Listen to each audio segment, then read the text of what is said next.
Symone, LB, we got some things to talk about, man. But first and foremost, LB, I need you to take that smile off your face. You're a little too excited right now. I'm reading the comments. They ain't here hurt. I didn't know Ringo had this crazy fan base. He didn't. Because people. Alex and hair hurt. You talking about something? Coop got cooked today at safety. Does that mean Coop is going to just keeping that same energy? Wait, yeah, come on, bro. That's hurt. That's pain. Because I don't see that. It's at 12:05. That's pain. Not the timestamp. Yeah, timestamp central today. That's pain right there because Cooper DeShields don't even play safety. Cooper DeShields is a top 100 player at the nickel. Safety. Yeah, stop playing with Cooper, man. And you know, LB's discernment is top tier. It is, and so is my joy today. I'm happy. We all know Ringo been getting put through 7 stages of hell. We got to stop acting like we ain't see that. Since when is it bad to tell the truth?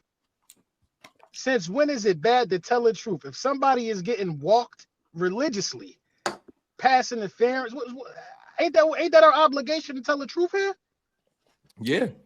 I mean, it's our obligation to tell the truth. Some people want to say, well, let's give it time.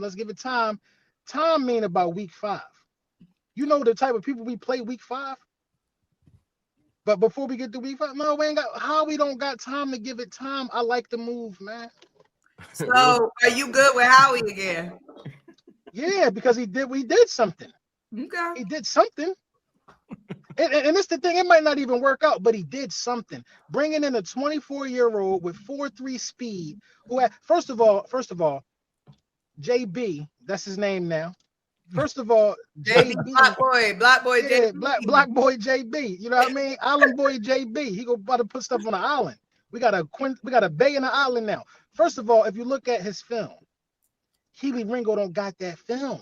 He was drafted. He was taking the player before Kelee Ringo in the same draft. Let's talk about this in its totality.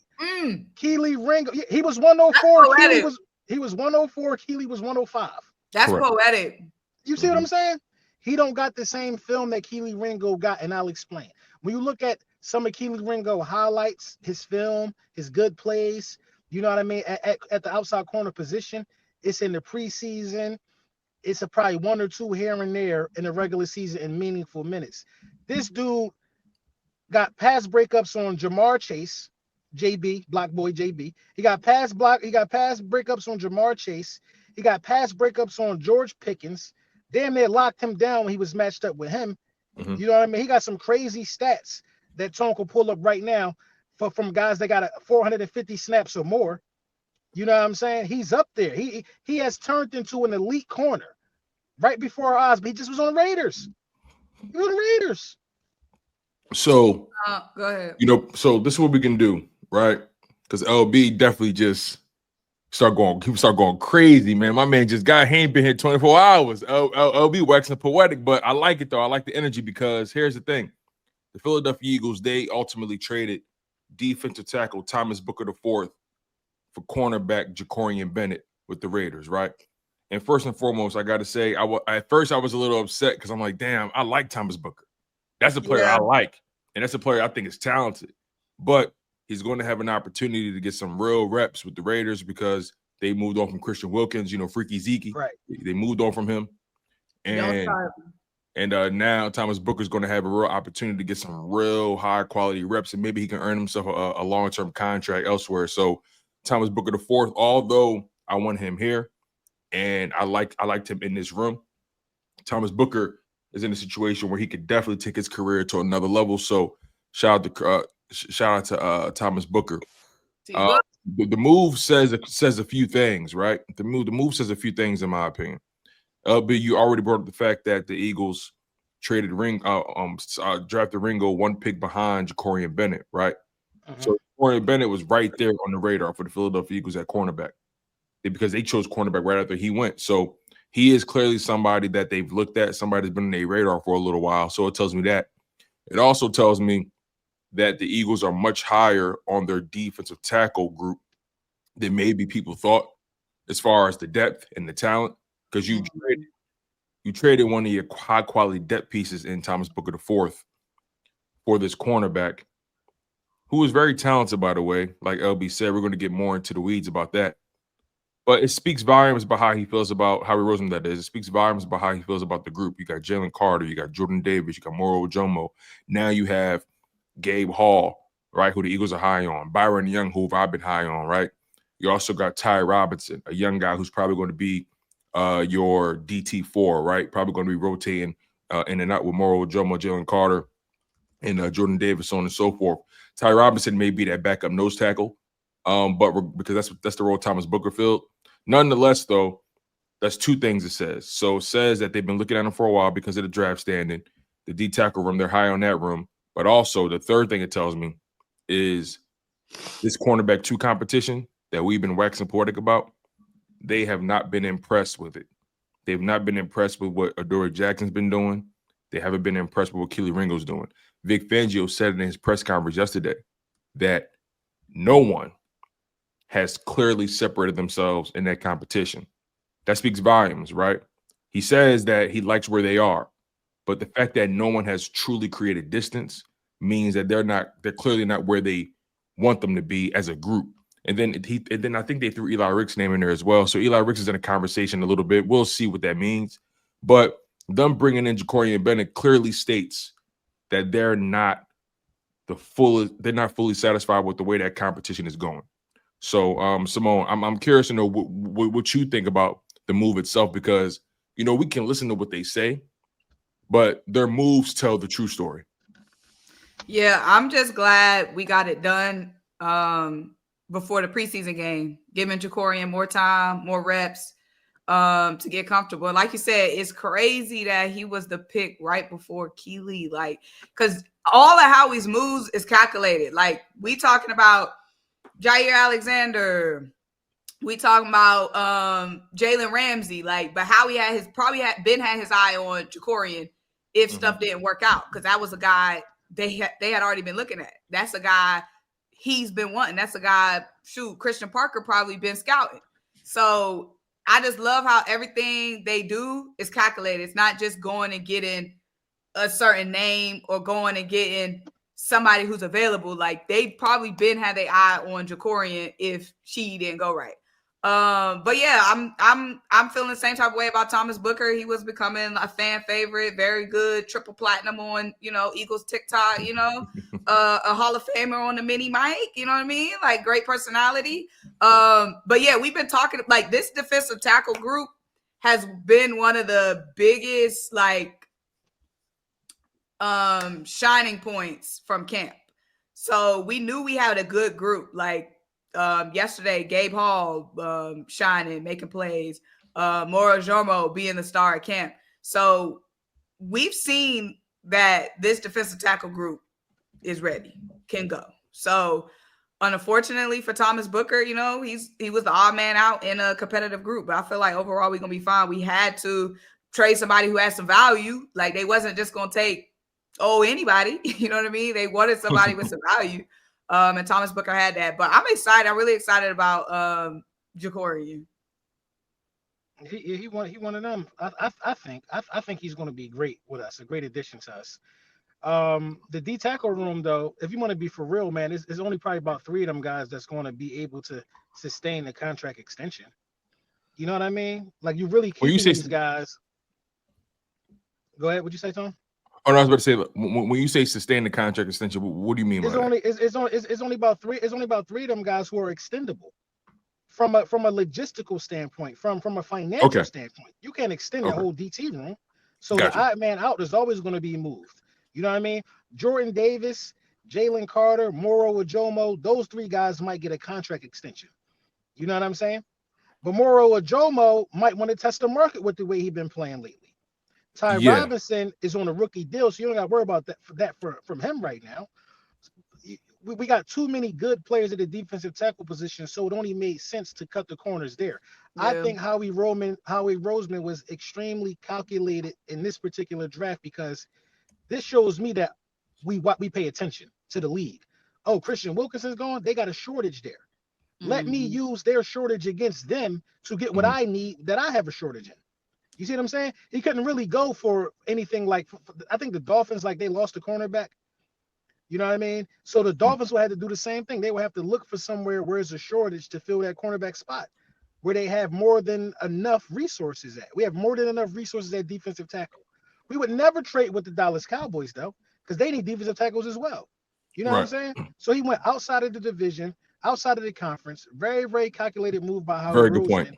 You know what I mean? And let me go find somebody in a whole nother conference who needed D tackle. We got a slew of them. And let me get one of their young cornerbacks who runs a 4.3 with great tape out, bro. That's the big point about this. Usually when you get a player, you don't see no tape on it. You don't see no tape on it. This guy has tape. The proof is in the pudding that this guy can play. We don't even have to second guess it. We don't have to say we go see what he is. He is already better than Kelee Ringo, bro. I just got to keep it a book. I'm not sitting here trying to make it seem like this dude is the next coming of Deion Sanders. He's better than Kelee Ringo, though. He's better than Kelee Ringo. And I got to interpret what they've been saying to be true at camp. If Vic Fangio is saying nobody took the reins and nobody took over, then it's not enough competition.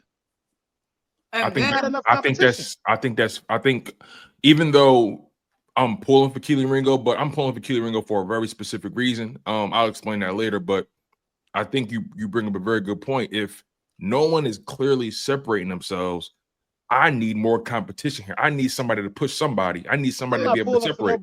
I'm not pulling for nobody to get starting minutes. What I'm saying is, me wanting Kelee Ringo to be successful goes beyond just the player for me. It's more so about the financials. Well, I'll just say it because we're here, right? Kelee Ringo currently on a rookie deal entering year 3, right? Jakorian Bennett also currently on a rookie deal entering year 3. I think Jakorian Bennett's 24. I think Ringo's like 23 or 24, something like that. I think they're around the same age, right? But nonetheless, both of these players drafted in 2023, entering year 3 of their current contracts. My main reason for wanting Kelee Ringo to be successful comes from the idea that if he's successful, that means you'll have Quinyon Mitchell, Cooper DeJean, and Kelee Ringo all on rookie deals, producing at the very least a starting Pro Bowl level, right? But given the circumstance that Jakorian Bennett is on the exact same contract as Ringo, drafted in the same round, only a pick ahead of him, drafted in the same exact draft, means that he has the exact same years left on his current contract.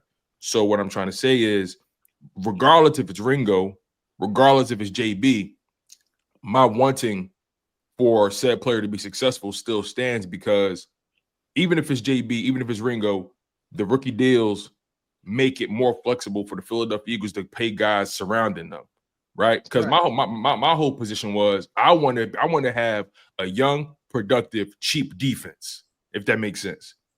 Because you got to pay Jalen Carter, you got to pay Jordan Davis. Who knows what they're going to do with Reed Blankenship, right?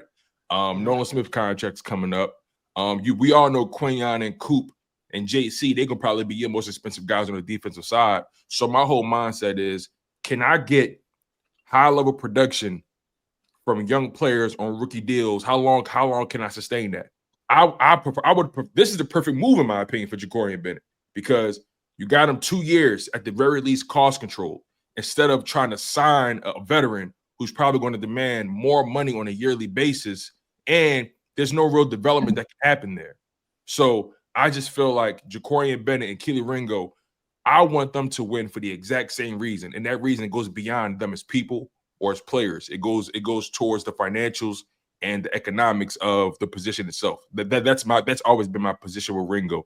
It's not about him as a person. It's about what his success means contractually and financially for the Eagles in the long term. My position has been, it's either you could play or you can't. You know what I mean? Like I don't care how. I'm chasing a repeat. Mm-hmm. I'm chasing a repeat. I gotta say it one more time. I'm chasing a repeat. If you had to ask me, would I sacrifice a player having to be gone next year because we repeated this year? I would absolutely do it. Mm-hmm. I would absolutely do it. I don't want to keep these guys for life. They're not Pokemon. They need to win. They need to win right now. I understand who got to get paid. I understand whatever got to happen, bro. Folks need to win right. We ain't never had no window like this, y'all. bro. We ain't never had no window like this. Sometimes you even gotta let your Pokemon go for better Pokemon. That is hilarious. You only can keep a max amount. I see what you're saying. Sometimes you gotta let one go. I see what you're saying, but it is a blessing in disguise that it worked out financially the way Tone is saying that it worked out. I will say this about him though: the tape is good, the speed is good, the physical attributes are good. He could jump too. He could jump out the gym. He hasn't played a full season. There has been some injuries right there. I think he played 10 games last year and 14 games the year before.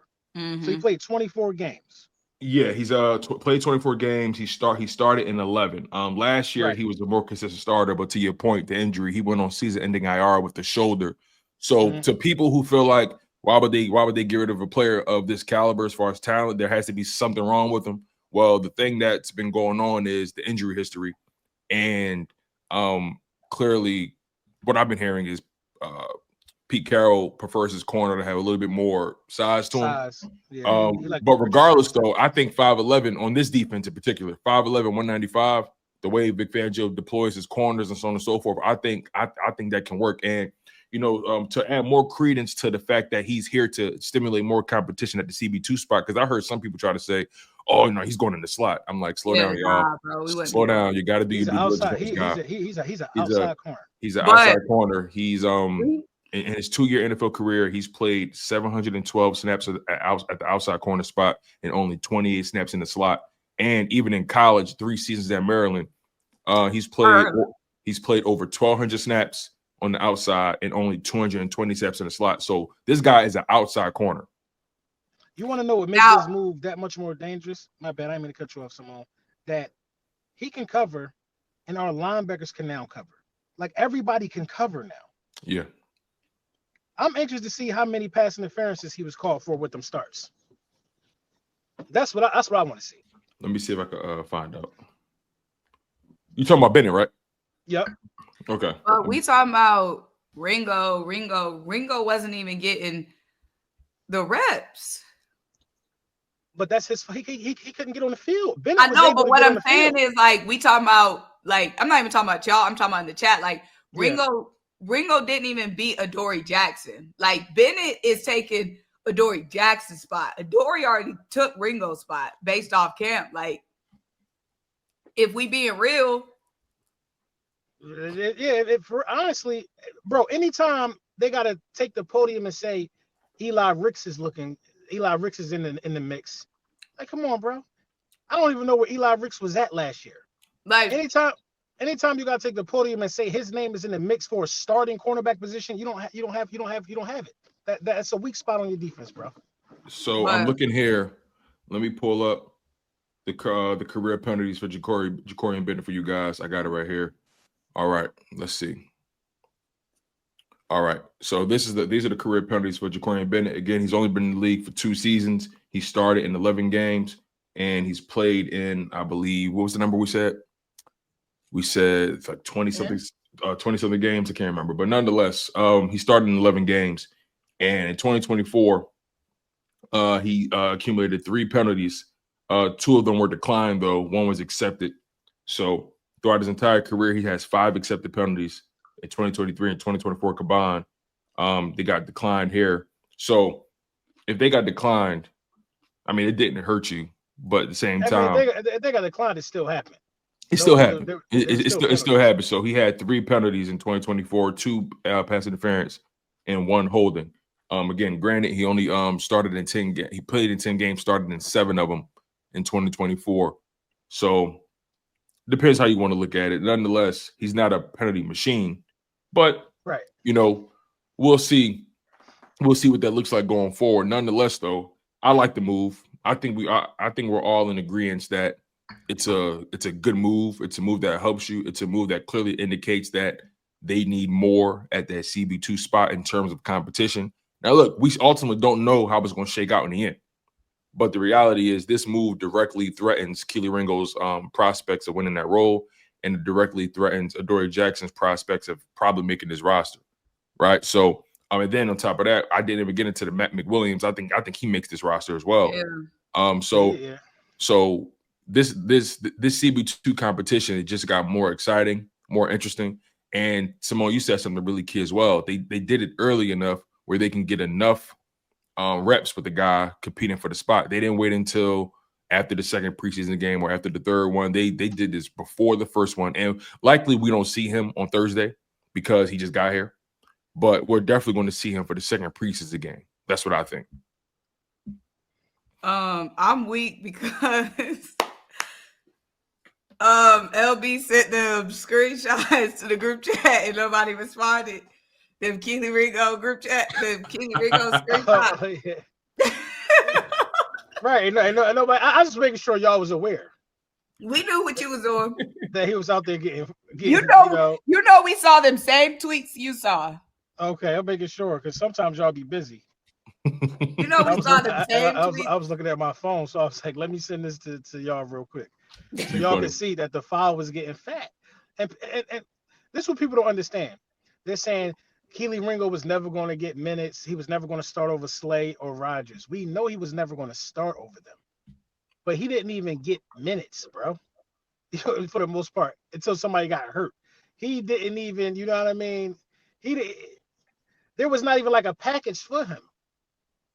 You know what I'm saying? Like if you're good, if you're on the top of your game and all the corners is balling out, with Kelee's size, he's supposed to be the guy for goal line situations. You know what I mean? Yeah, I think the only time we would see him on the field is when they went and dime. And that's not common. You go and dime when you're really like when it's like an obvious pass situation. But yeah, that's the only time. Third and 18. Yeah, 3rd and 18, or it's like a Hail Mary or something. You wouldn't really see him too much out there unless it was like and they had injuries left and right, but that wasn't the case. Yeah, man. Look, the move says I thought he played well in preseason last year. I was confused. I thought he beat Rodgers last year. That's what I'm saying. Much better this time last year than this time this year. Right. So like we all like we thought he had a good training camp. We thought he had the better preseason performance, right? Now, granted, Fangio felt something different. Now, because Fangio felt something different in the way things turned out, I think that shifted people's perspective on Ringo, even though we didn't see too much film on him after that. Because my whole mindset was, well, I thought he won the job, so I'm not going to go crazy with my analysis of it, but it does mean something that he didn't win the job. So, you know, we got to trust Vic Fangio like we've been doing. And regardless of how it goes down, one thing we all know, and we say it all the time, the right people are going to be on the field. Like that's one thing that's not a question with Fangio and his team. The right guys are going to be in the football field. It is funny though that when Ringo's name came up in Fangio's press conference yesterday, one of the things he definitely was intentional about was he said, "Yeah, I don't think tackling is going to be a problem for Ringo. He could tackle. Tackling's not the issue." And it's so funny that with Jakorian Bennett, tackling can be an issue.